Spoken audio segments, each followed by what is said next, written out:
I'm 32 years old, and I've been married to my husband, Tom, 35, for 7 years.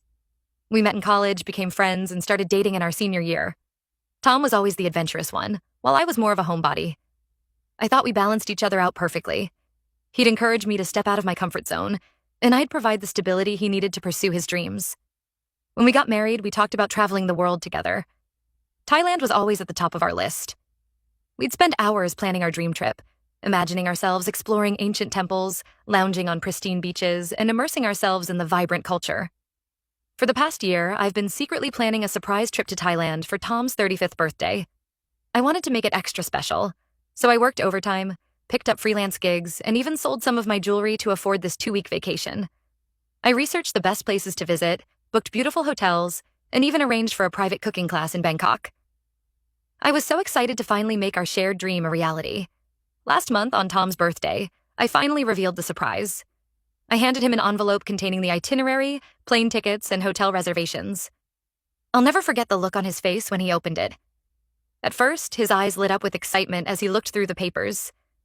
But then, his expression changed in a way I'd never seen before. He looked at me and said, "This is amazing, but I think I want to go alone."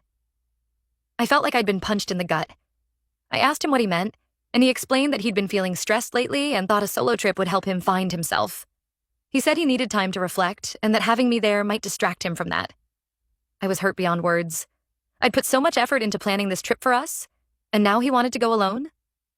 We argued about it for hours. I told him how I'd been looking forward to experiencing Thailand together, how I'd saved for months to make this happen. I reminded him of all our late-night conversations about the places we'd visit and the things we'd do together. He said he appreciated the gesture, but really felt he needed this time alone. In the end, I gave in. I told him I understood, even though I didn't, and that he should go alone if that's what he really wanted. I even managed to smile and act supportive, even though inside I was completely crushed. So, Tom left for Thailand last week. He's due to return in a few days. I've been home alone, feeling a whirlwind of emotions. Part of me is angry that he'd be so selfish. Another part is worried about our relationship, and yet another part feels guilty for not being more understanding of his needs. I've tried to keep busy while he's gone. I've been catching up with friends, working on some home improvement projects, and trying to distract myself. But every time I see a commercial for a tropical vacation or hear someone mention Thailand, I feel a sharp pain in my chest. Tom and I have texted a few times while he's been away, but the conversations have been brief and superficial. He sends the occasional photo of a temple or a beach, but there's no warmth in his messages. It's like he's sending postcards to an acquaintance, not his wife. I can't help but wonder if there's more to this solo trip than he's letting on. Am I overreacting? Should I be worried? I keep telling myself that when he gets back, we'll talk it out and everything will be fine. But there's a nagging feeling in the pit of my stomach that something's not right. As I sit here in our empty house, I can't help but replay every conversation we've had over the past few months, looking for signs that something was wrong. Was he distant before? Did I miss some crucial clue? Or am I just being paranoid? I've tried talking to my friends about this, but they all say I'm overreacting. They tell me it's healthy for couples to spend time apart and that I should be glad Tom is taking time for self-reflection. Maybe they're right, but it doesn't make the hurt go away. I find myself staring at our wedding photos, particularly the ones with the Thai-themed decorations. They feel like a cruel joke now. I remember how excited we were, planning our life together, dreaming of the places we'd go. Now I'm left wondering if those dreams meant as much to Tom as they did to me. I've been trying to keep myself occupied, but it's hard. I've started a journal to process my feelings, but every entry seems to end with questions I can't answer. Is our marriage in trouble? Has Tom fallen out of love with me? Did I do something wrong? I've even found myself going through old text messages and emails, looking for any sign that Tom was unhappy or drifting away. But everything seems normal. We were planning date nights, talking about starting a family, discussing our future. How did we go from that to him wanting to take our dream vacation alone? The house feels so empty without him. I find myself avoiding certain rooms, his office where we used to sit and plan our travels, or the living room where we'd curl up and watch travel documentaries about Thailand.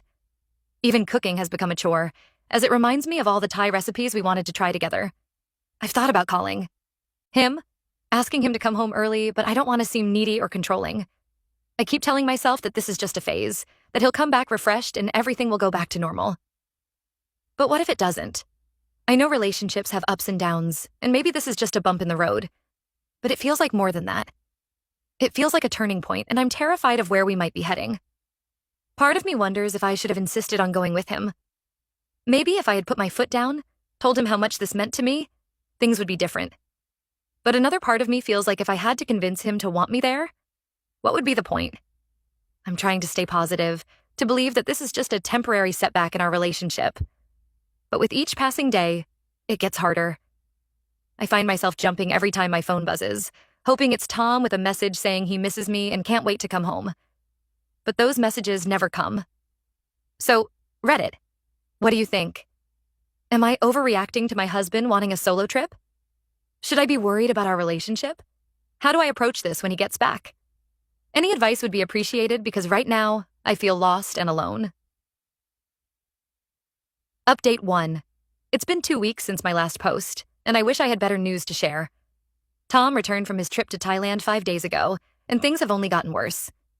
I feel like I'm living in a nightmare that I can't wake up from. When I picked him up from the airport, I was a bundle of nerves and excitement. I'd spent hours getting ready, wanting to look my best for him. I even made a welcome home sign, thinking it might break the ice and show him I wasn't upset about the solo trip anymore. I rehearsed what I would say, imagining us hugging tightly and all the tension melting away. But from the moment he walked through the arrival gates, I knew something was terribly wrong. He barely looked at me as he wheeled his luggage towards the car. When I tried to hug him, he gave me an awkward pat on the back, like I was some distant relative he was obligated to greet. My heart sank as I realized my imagined reunion was far from reality. The drive home was excruciating. I tried to start conversations, asking about his trip, the places he'd seen, the food he'd eaten. His responses were monosyllabic at best. He looked out the window most of the time, seemingly lost in thought. I found myself filling the silence with nervous chatter, talking about anything and everything just to avoid the deafening quiet. At home, things didn't improve. Tom unpacked quickly and said he was jet-lagged. He went to bed early that night, leaving me alone in the living room, staring. At the Thai souvenirs he'd brought back, a small wooden elephant and a bag of spices. Somehow, these trinkets felt like a mockery of the trip we were supposed to take together. I sat there for hours, turning the wooden elephant over in my hands, wondering how something so small could represent such a huge chasm in our relationship. Over the next few days, I tried everything to reconnect with him. I cooked his favorite meals, suggested we watch movies together, even tried to initiate intimacy. But Tom remained distant. He spent most of his time in his home office, saying he had work to catch up on. When we did share a space, it felt like we were strangers. The easy companionship we once had was gone, replaced by an awkward tension that seemed to fill every room. One night, I decided to make a last-ditch effort. I dressed up in some new lingerie I'd bought while he was away. I thought maybe a bit of romance would help bridge the gap between us. I took a deep breath, gathered my courage, and walked into his office. But when I entered, he barely looked up from his computer. "Not now," he said. "I'm busy." I felt humiliated and rejected. I retreated to our bedroom, changed back into my regular clothes, and cried myself to sleep. That's when I knew I had to find out what was really going on. It wasn't just post-vacation blues or jet lag. Something had fundamentally changed, and I was determined to find out what it was. While Tom was in the shower the next morning, I did something I'm not proud of. I checked his emails. I know it's a violation of privacy, but I was desperate for answers. My hands shook as I logged into his account, part of me hoping I wouldn't find anything, another part needing to know the truth. What I found shattered my world. There were emails between Tom and his coworker, Sarah. Emails filled with intimate details of their time together in Thailand. Pictures of them on beaches, in hotel rooms, at romantic dinners. And the final nail in the coffin, e-bills from hotels they'd stayed at together. My husband hadn't gone to Thailand alone. He'd gone with another woman. I felt like I was going to be sick. My hands shook as I scrolled through email after email, each one worse than the last. They'd been planning this for months right under my nose. The solo trip was just a cover for their affair. When Tom came out of the shower, I confronted him. I showed him the emails, the pictures, the hotel bills. At first, he tried to deny it, but faced with the evidence, he finally admitted the truth. He said he'd been unhappy for a while, but didn't know how to tell me. He claimed he and Sarah had grown close at work and that the trip just happened. He even had the audacity to thank me for planning the trip, saying it gave him the opportunity to figure things out. I was livid. I screamed. I cried. I threw things. All the hurt and confusion of the past weeks came pouring out. Tom just stood there, looking guilty but not particularly remorseful. His lack of emotion only fueled my anger. I demanded explanations, apologies, anything to make sense of this betrayal. But Tom seemed to have shut down, offering only weak excuses and half-hearted apologies.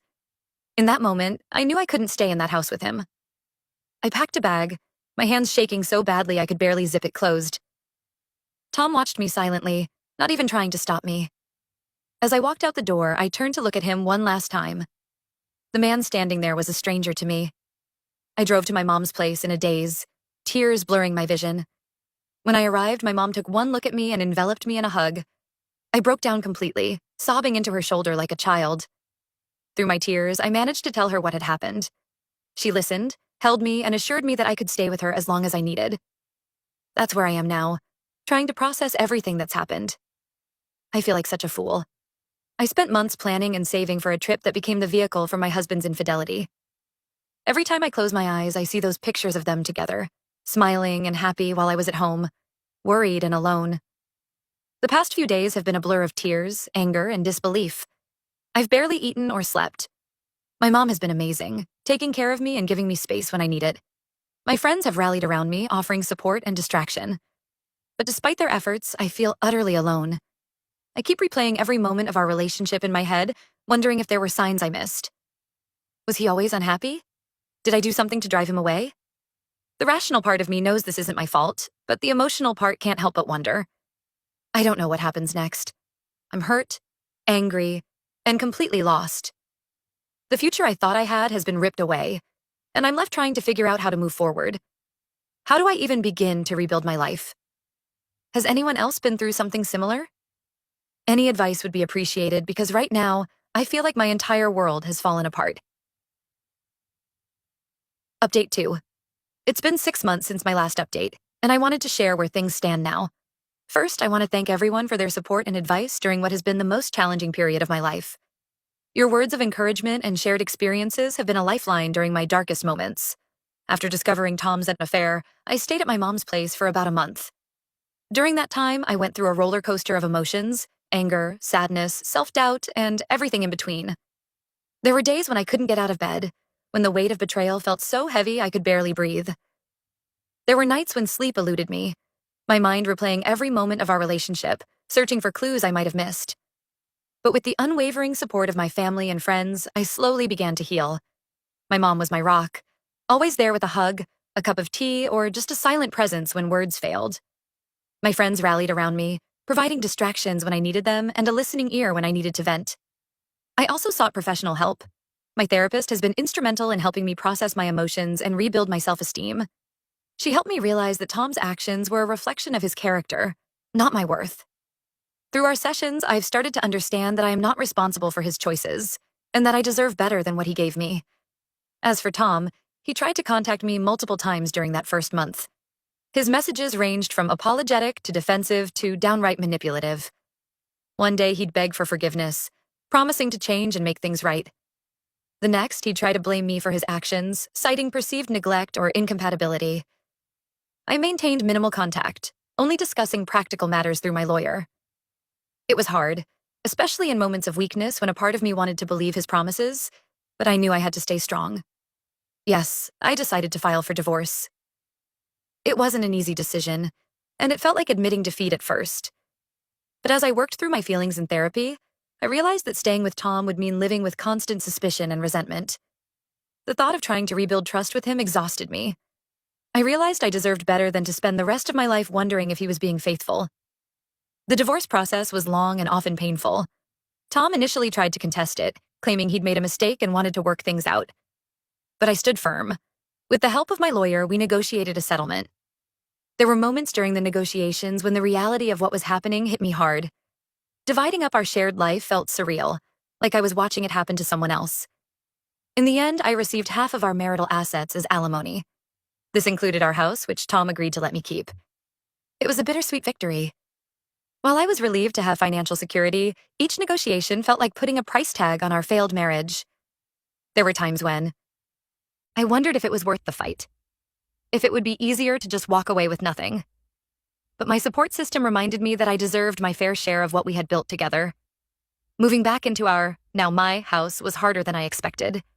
Every room held memories, both good and bad. The first night back, I sat on the floor of our bedroom and cried, overwhelmed by the emptiness. But slowly, I've been reclaiming the space. I've been redecorating, trying to make it feel like my own. I painted the walls, bought new furniture, and rearranged everything. It's helping, but there are still moments when I expect to see Tom walk through the door. As for my career, I threw myself into my work. The long hours I used to put in saving for the Thailand trip are now dedicated to advancing my career. I've taken on new projects, volunteered for additional responsibilities, and really focused on professional growth. My efforts paid off. I recently received a promotion, which has been a much-needed boost to my confidence. It's reminded me that I'm capable and valuable, both professionally and personally. I've also been focusing on self-care and personal growth.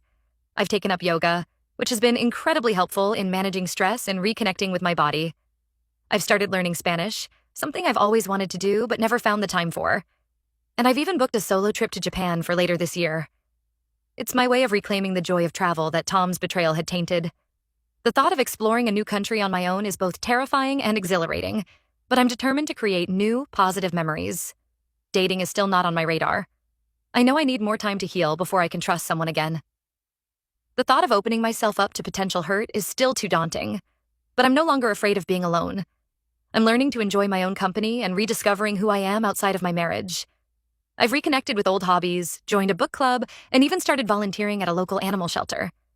These activities have helped me build a new social circle and reminded me that there's more to life than romantic relationships. There are still difficult days.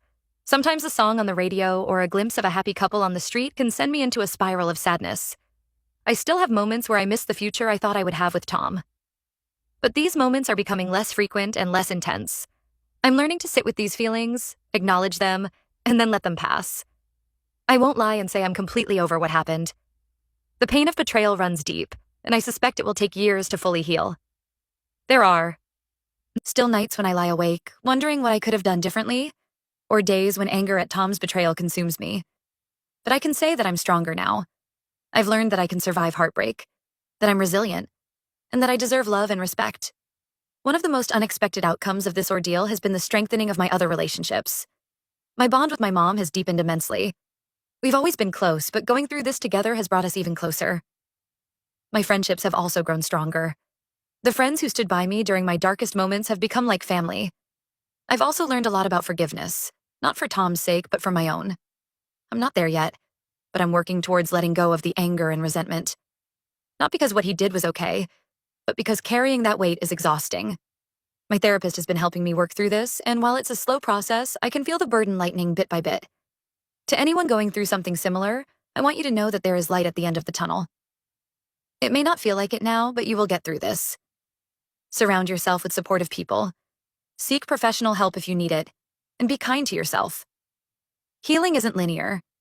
There will be good days and bad days, and that's okay. Trust in your own strength and resilience. As for me, I'm taking life one day at a time. I'm rediscovering old passions and exploring new ones. I'm rebuilding my life on my terms. And while I don't know what the future holds, I'm cautiously optimistic. I may have lost the life I thought I would have, but I'm excited about the possibilities that lie ahead.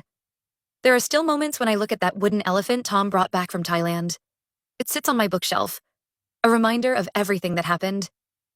But instead of feeling pain when I see it, I now feel a sense of pride in how far I've come.